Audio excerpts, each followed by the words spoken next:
Chinky, minsan lang, ika nga may mamanahin. Utang pa. Ang saklap, diba? Ay, ito lang mga friendship. Paano ba natin maiwasan ang cycle na ika nga ay mamanahin po natin ay utang? Kung gusto nyong malaman, tune in, don't tune out. Videos that will make you wealthy and debt-free. Hi there, this is Chinky Tan, your pambansang wealth coach. Thank you very much for joining this channel. Thank you for making this channel 2 million na iponaryos. At syempre, parami pa tayo. Don't forget to subscribe. Alam nyo ba, ito lang po ang fact, no? 7 out of 10 Filipino consumers are struggling with debt. And Philippines is one of the most stressed nations daw. Stressed nation in Asia when it comes to managing finances sa household. Kayo ba ay nag-agree sa statistics na ito? Kung kayo po ay nag-agree, please type the word called agree. Pero ito lang po, I believe that marami tong contributing factors when it comes to what we call as yung financial stress. Minsan lack of income, minsan naman po incorrect financial education among families. Kaya nga ito lang ang mga friendship ha. Bago tayo mag-start, meron lang pakiusap. Please give me time to explain. Medyo mahaba-haba tong session na ito. If you cannot give me more than 12 minutes of your time for this session, I suggest you don't watch this. Baka mabitin ka lang. Pangalawa, itong video na ito ay para sa mga taong gustong umunlad at makawala talaga sa financial stress. So, handa na ba kayo sa episode na ito? Ito yung episode na ito specially is dedicated sa ating mga kababayan na OFW para sa inyong pamilya to. Kaya para mas madali ang matandaan pong session natin na ito, itong learning session, I created an acronym called FAMILY. F-A-M-I-L-Y. Family. Very good. Pasok na kasi yung face-to-face classes eh. Okay, so let's start with the letter F. Paano ba natin maayos ang ating family finance? Number 1 is what? Find a mutual financial understanding. Alam mo, ibig sabihin ko nito, bawat kasi tao ay may iba't ibang mga paniniwala, values, standards with regards to their money, kung paano nila hawakan ang kanilang pera. At mahalagang maintindihan po natin paano po ang ika nga ay financial rules, lalo na sa mag-asawa, no? Ano ba yung mga agreement, principles nyo? Kaya very important as husband and wife, mag-usap po kayo about your financial decision, financial beliefs. Kasi kung hindi nyo pinag-usapan yan, ay ito lang lalo sa mga mag-asawa, naniniwala kayo na madalas na pag-awayan ang punot dulo ng buhay mag-asawa ay tungkol sa pera. And then also, hindi lang kayo mag-asawa, dapat kasama na po yung anak. Assess your family with your kids, your financial rules, your financial beliefs, di ba? Ano ba yung mahalaga po sa inyo? Kaya nga importante po kasi kung yung mga anak nyo po ay waldas at hindi marunong mag-ipon at magtipid, ay nako, malaking problema yan pag tumanda po sila. Dahil aasa po sila sa inyo. Nag-agree ba kayo? So ito lang ang mga friendship. If you want to know more about how to handle finance between partners or couples, please stay tuned towards the end. I-reveal ko po sa inyo kung paano ako makakatulong sa inyo para maiwasan nyo ang financial stress sa pamilya. Letter A. Acquire more knowledge on how to manage money before it controls you. Alam mo, maraming dahilan kung bakit ang mga tao hindi marunong sa paghawak ng pera. They have bad money habits. Alam mo, managing money is simple but it is not easy. Maniwala ko.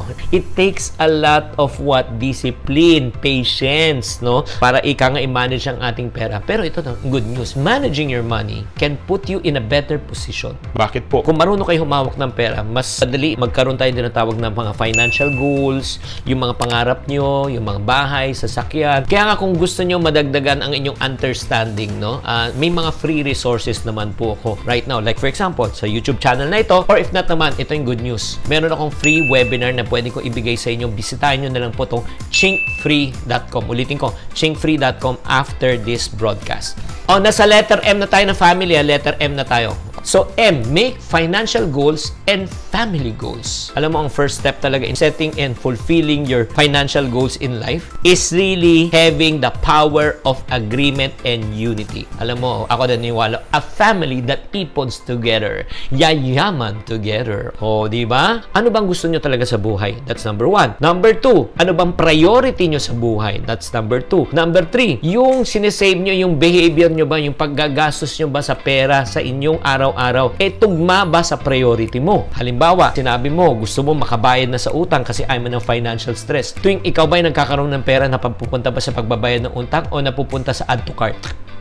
Pag pumapasok ba yung pera, napupunta pa sa pagbabayad ng utang or pumupunta yan sa restaurant. Di ba nagigets nyo? So, kailangan po tugma ang gusto nyo sa nangyayari sa inyong pera. O, di ba? Uy, mga friendship, ito lang bago tayo magpatuloy sa letter I, babatiin lang muna natin si Johnny Izan, si Zarina May Pelaez, and si Jess Rica Frente, okay, from Saudi Arabia. Letter I na tayo, mga friendship. O, letter I, instruct and teach your children about money management. Oo. Alam mo, it's a big responsibility to teach our children on how to manage our money. Bakit? Ito lang po sabihin ko po sa inyo. The failure of our children is the failure of the parent. Pag hindi natin tinuruan ang ating mga anak tungkol sa pera, alam mo, at an early age, nako, maniwala ka, sakit ng ulo. Sino sa sakit ng ulo, hindi sila, tayo yun. Agree? Kaya umpisahan po natin sila habang bata pa, and make sure lang ako, it's not what you say.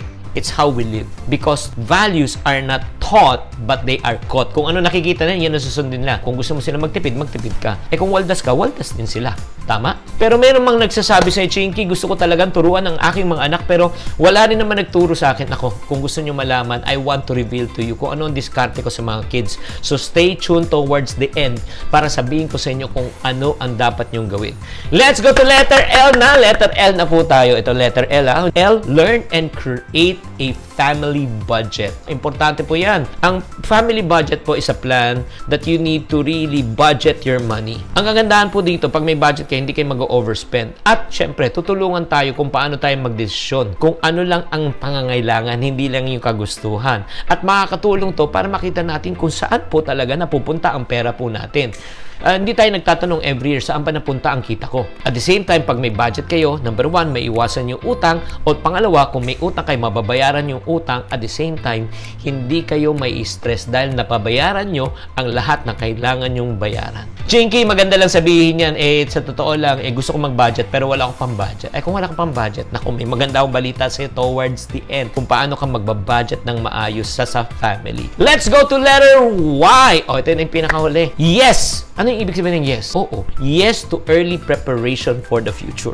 Mahalaga na kailangan po talaga natin mag-prepare, 'di ba? Para sa ating kinabukasan, hindi lang po 'to sa retirement po natin, pero para sa ating mag-asawa na rin, para sa edukasyon ng anak, mga pangarap sa buhay. Kaya kailangan mag-ipon po tayo. Mag-prepare po tayo sa ating emergency fund. Prepare po tayo para meron tayong pera pang negosyo. Mag-prepare tayo para meron tayong pera pag-invest. Meron tayong pera pang bili ng ating mga insurances para pagdating ng panahon, wala tayong financial problems at wala tayong financial stress. So there you go, mga kaiponaryo. Itong 6 na bagay, rewind lang po tayo. Again, ano yung family? Letter F, find a mutual understanding among the family members. A, acquire more knowledge. M, make financial goals as a family. I, instruct your children. L, okay, L, learn and create and family budget. And Y, yes to early preparation for retirement. O nagustuhan mo daw itong session natin, mga friendship ko, nagustuhan nyo, type gusto naman in the comment section.